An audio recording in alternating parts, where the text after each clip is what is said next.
Hola y bienvenidos. Hoy vamos a explorar cómo se usa el análisis de datos para algo tan crítico como el control fiscal dentro de la Contraloría General de la República, la CGR. Este es un mundo donde los números, créanme, son mucho más que datos. Son la evidencia. Para arrancar, pensemos en esto, que define la importancia del tema.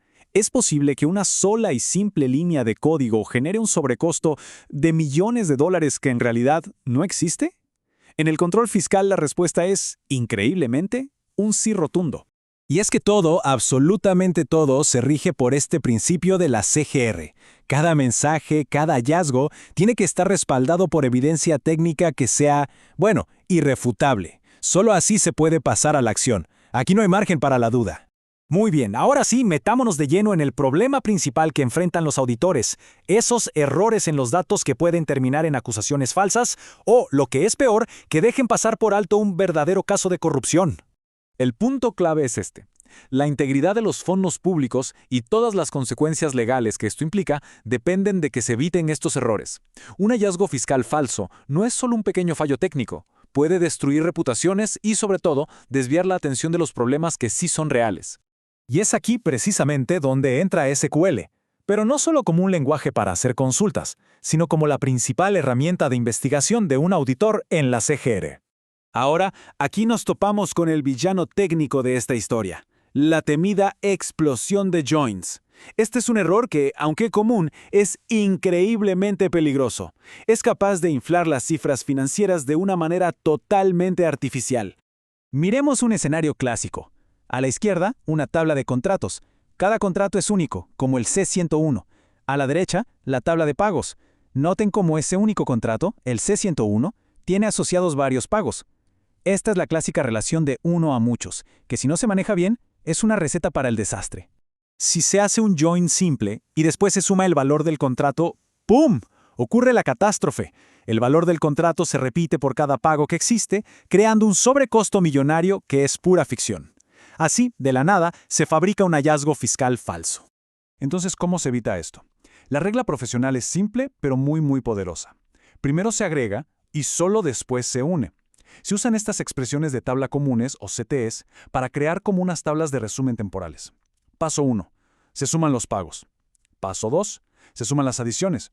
Y únicamente al final, en el paso 3, se unen esos resúmenes ya consolidados. Así nos aseguramos de que cada valor se cuente una sola vez. Ni una más. Perfecto. Ahora pasemos a otro problema crítico. ¿Cómo identificar pagos duplicados que a veces están escondidos en los datos?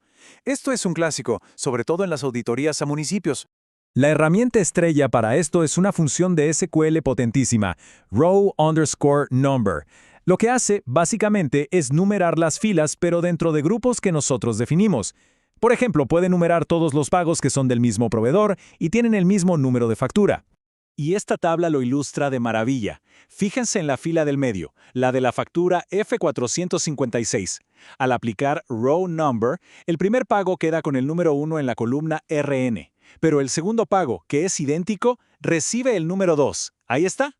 Cualquier fila con un número mayor a 1 es un duplicado y hay que investigarlo. Es una forma increíblemente simple y efectiva de sacarlos a la luz. Pero claro, SQL llega hasta cierto punto. Para un análisis forense mucho más profundo, más avanzado, los auditores se apoyan en Python. Ojo, en el contexto de la CGR, Python no se usa para crear modelos predictivos súper complejos. No, su función principal es otra.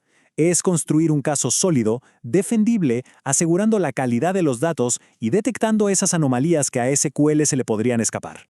Y esto nos lleva a un cambio de mentalidad que es fundamental. A ver, en la analítica tradicional, un outlier o valor atípico muchas veces se considera ruido y se descarta. Pero en la CGR, cada outlier es una pista en potencia, una bandera roja que exige sí o sí una investigación. Llegamos al final. Antes de que cualquier análisis se convierta en evidencia oficial, tiene que pasar una certificación súper rigurosa. Pensemos en esto como la lista de chequeo final del analista. Esta lista, en esencia, resume los puntos más críticos que vimos. La lógica del join es a prueba de balas. ¿Se buscaron y eliminaron duplicados? ¿Los valores atípicos se documentaron en lugar de borrarlos? ¿Se usan tasas para que las comparaciones sean justas? Y algo clave, ¿Está claro de dónde salieron los datos y de qué fecha son? Cada uno de estos puntos es una defensa contra un hallazgo falso. Y cerramos con una pregunta que da para pensar. Con herramientas tan poderosas que permiten investigar, detectar, validar, la línea que separa el trabajo técnico del analista de datos y el acto mismo de la investigación fiscal se vuelve cada vez más borrosa. ¿No les parece?